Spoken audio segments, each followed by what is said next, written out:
अशोक राजपूत, आप देख रहे हैं जीएस न्यूज। जैसा कि देखा जा रहा है कि आज मैं शहीद स्मारक संजय प्लेस पर आज एक मीटिंग का आयोजन हुआ पत्रकारों के द्वारा।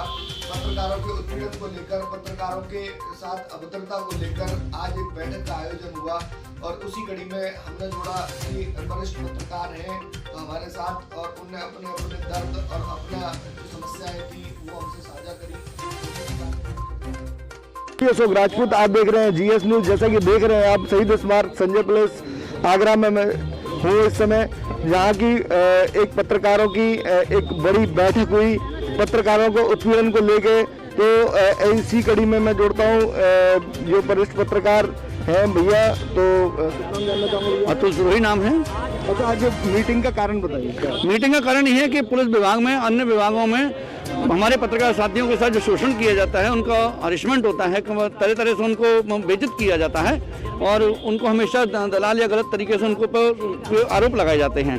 हमने उसके लिए आज एक मीटिंग रखी है। अभी हमारे 2 दिन पहले पत्रकार साथियों के साथ में कोई बदतमीजी कमलानगर थाने में की गई है और हम उसके लिए पूरा लामबंद हुए हैं और हमारा उद्देश्य अब यही है कि हम किसी भी थाने परिसर में या कहीं भी अपने किसी भी साथी के साथ कोई बदतमीजी नहीं होने देंगे। अगर ऐसा होता है तो उसके लिए बहुत घोर एक होकर के अपने बहुत लंबे स्तर पर लड़ाई लड़ेंगे और हर उस संबंधित अधिकारी के खिलाफ आवाज उठाएंगे जो हमारे किसी भी पत्रकार साथी के संग बदतमीजी करेगा। लगभग आगरा में कितने पत्रकार शामिल हुए मीटिंग में? देखिए, ये हम नहीं कह सकते कि कितने पत्रकार हैं। अनुमानित करीबन है आगरा में 100 से 150 पत्रकार के आसपास बीच में हैं।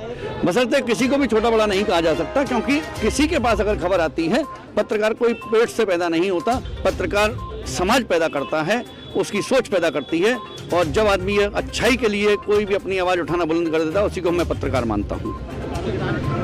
जैसा कि आप देख रहे थे, मेरे साथ सुरोज जी थे, जो कि उन्हें बताया कि ये मीटिंग का उद्देश्य क्या रहा और पत्रकारों को उत्पीड़न को लेकर ये कदम उठाना पड़ रहा है कि पत्रकारों को संरक्षण की जरूरत है, जो कि पुलिस प्रशासन कहीं ना कहीं लिप्त करते चली जाती है। इसी कड़ी में मैं जोड़ना चाहूँगा, जाने माना नाम भूपेंद्र भारद्वाज जी है।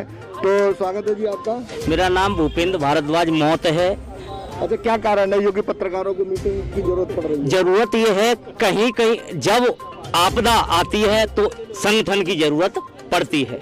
संगठन जरूरी है, बिना संगठन के कोई काम नहीं चलता।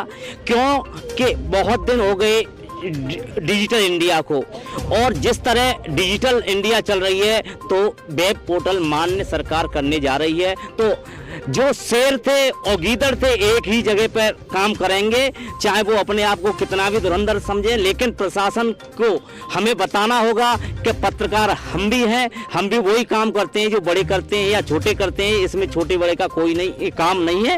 अच्छा, ऐसा है कि आजकल जो उत्पीड़न होते चले जा रहा है पत्रकारों का, नए नए विषयों पर उनको प्रशासन द्वारा प्रताड़ित करा जाता है, फंसा दिया जाता है, मुकदमे लिख दिए जाते हैं, उसके बारे में क्या कहना चाहिए? उसके खिलाफ एक संगठन होकर हमें अधिकारियों से मिलना चाहिए और सख्त आदेश, हिदायत दे देनी चाहिए कि जो हो गया उसे माफ तुरंत करो, और अगर ऐसा होता है तो हम ईंट से ईंट बजा देंगे। आगे हमें कोई रोकने वाला पैदा फिर नहीं होगा।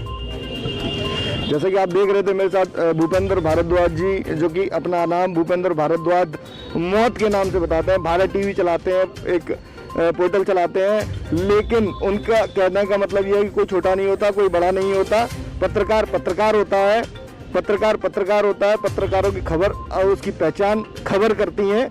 तो यही कही जाएगी कि अगर इस प्रकार का उत्पीड़न, अगर किसी प्रकार की अगर समस्याएं अगर पत्रकारों को होती हैं और उनका अनायास उत्पीड़न करा जाएगा, तो एक संगठन खड़ा हो रहा है, जो संगठन खड़ा होने के बाद उसका विरोध भी कर सकता है। संगठन के पदाधिकारी हैं, तो शुभ नाम जानना चाहूँगा। रमाकांत सागर, मैं संयोजक हूँ जर्नलिस्ट वेलफेयर एसोसिएशन का। अच्छा, आज क्या आवश्यकता पड़ रही है पत्रकारों को कि जो कि एक संगठन खड़ा करना पड़ रहा है अपने संरक्षण के लिए?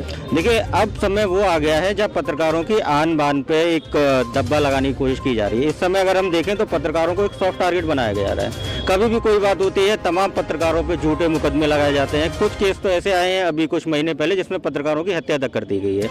जब पत्रकार जो समाज के लिए अपना सर्वस्व झोंक देता है, अपनी जान तक की बाजी लगा देता है, जब आज उसके संग ही इतनी बड़ी बड़ी घटनाएं हो रही हैं, तो ये आवश्यकता हो चुकी है कि पत्रकार अपने हितों को पहचाने, एक साथ खड़े हों, तभी जाके ये कानून व्यवस्था में सुधार होगा। जैसे ही कहा जाता था कि पत्रकार की कलम में इतनी ताकत होती है कि उससे उस कलम के ताकत की वजह से कि शासन प्रशासन पूरा हिंदुस्तान चलता था, तो आज इतनी समस्याएं क्यों आ रही है, कारण क्या है? इसकी इतनी समस्या इस वजह से आ रही है क्योंकि कुछ जो तथाकथित पत्रकार हैं, वो तथाकथित पत्रकारों ने सबसे पहले देखिए, मूल जो होता है पत्रकार हमेशा सत्ता पक्ष का एक स्थायी विपक्ष होता है। जब से ये चाटुकारिता शुरू हो गई है कुछ कथित पत्रकारों के द्वारा, जो सिर्फ सत्ता पक्ष, मैं इस सत्ता की बात नहीं कर रहा हूँ, कोई भी सत्ता रही हो, जब से सत्ता पक्ष के फेवर में लिखना शुरू कर देते हैं कलम, तब से ये दिक्कत आना शुरू हो जाती है। जहाँ चाटुकारिता आ जाती है फिर वहाँ से पत्रकारिता खत्म हो जाती है। तो यही जो बीच की जो कड़ी है उसे ही खत्म करने के लिए आज यहाँ पे सब बैठे हुए थे। जब मान सम्मान की बात आई है, सारे पत्रकार इस समय एकजुट हो चुके हैं। जैसा कि आप देख रहे थे कि कितने अच्छे तरीके से बताया कि पत्रकारिता और पत्रकार, एक पत्रकार एक विपक्ष होता है, जो सरकार होती है उसका विपक्ष होता है और हमेशा सच्चाई दिखाने की कोशिश करता है। उस सच्चाई के कारण उसको जो है ना सब टारगेट बनाया जाता है और सब टारगेट बनाने की वजह से और उसको शासन प्रशासन उसको प्रताड़ित करता है। इसी कड़ी में और जोड़ना चाहूंगा मैं, और ये पदाधिकारी हैं, तो शुभ नाम जानना चाहूंगा मैं आपका। नमस्कार, मैं पत्रकार प्रेम चौहान, जर्नलिस्ट वेलफेयर एसोसिएशन प्रदेश अध्यक्ष। अच्छा, क्या कारण पड़ रहा है जो कि संगठन खड़ा करना पड़ रहा है और पत्रकारों को क्या आवश्यकता पड़ रही है? पत्रकार और पत्रकारिता के साथ लगातार विभागीय, देखा जाए तो विभागीय अधिकारी हो या कोई भी वरिष्ठ जिस पद पर बैठा हुआ था, सत्ता के जो नशे में चूर होकर के बात करता है, पत्रकार और पत्रकारिता की गरिमा को लगातार कहीं ना कहीं क्षति पहुंचाने की पूरी कोशिश रहती है। पत्रकारों को शोषण जो हो रहा है उसका कारण क्या है? पत्रकारों का कारण सिर्फ एक ही है कि पत्रकार जागरूक तो है ही, लेकिन उनको एक बार संगठित रहने की आवश्यकता है। और इस जो मीटिंग आज आई हुई है, जर्नलिस्ट वेलफेयर एसोसिएशन की बैनर तले मीटिंग हुई है। क्षेत्र के तमाम वरिष्ठ पत्रकार साथी भी आए हैं, भिन्न भिन्न चैनल से हैं, बड़े छोटे का कोई भेदभाव नहीं, सभी साथियों ने यहाँ पर बढ़ चढ़ के भाग लिया है। लेकिन आज आपको बताते चले कि आज के बाद से आगरा तो छोड़िए, आगरा से बाहर भी किसी पत्रकार साथियों पत्रकारिता के गर्मा कहना नहीं होगा। यदि ऐसा होता है तो पत्रकार एसोसिएशन, पत्रकार संगठन ईंट से ईंट बजाएंगे और अपने हक और अधिकार के लिए बात करेंगे। और रही बात, जब बात सर से ऊपर पानी जाएगा तो कलम बंद का भी आह्वान किया जाएगा। जय हिंद, जय भारत।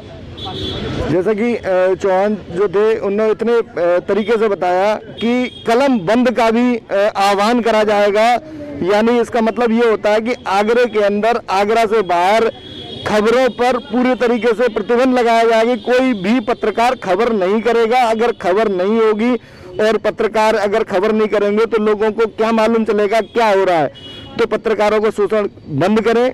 जितने भी पदाधिकारी, यानी जितने भी उच्च अधिकारी हैं, जितने भी अपने सत्ता के नशे में चूर हैं, वो लोग पत्रकारों को वरीयता दें, वरिष्ठता दें और मान सम्मान दें। मैं जीएस न्यूज़ के लिए लोधी अशोक राजपूत, आगरा।